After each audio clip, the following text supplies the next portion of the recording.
Hello friends, these tips come directly from technicians who work at this appliance repair shop and have a lot of experience with these types of problems, so let's solve it. Curious. 2 days ago, a man came in with his oven showing the F9-5 code and said, "It turned off by itself, the code appeared, and it doesn't heat at all."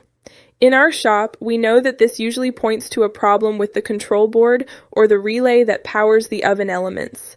Basically, the oven detects that something isn't working properly and cuts the power to protect itself. Thoughtful. On the other hand, many customers mention that this happens without any previous knocks or power outages, which tells us it's not always physical damage but an internal fault or a component that starts to fail over time. As one technician explains, checking the control board and the relays almost always fixes the problem quickly and safely. This ensures the oven heats up again without any risk. Sometimes the error appears because of damaged or dirty internal connections.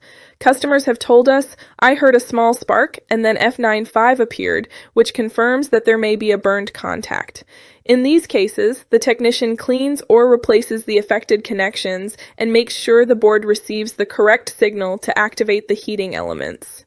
Additionally, Maytag has indicated in some bulletins that certain models may have a redesign of the control board or more reliable relays, which helps prevent F9-5 from reappearing. That's why we check if your oven qualifies for this update before performing any replacements.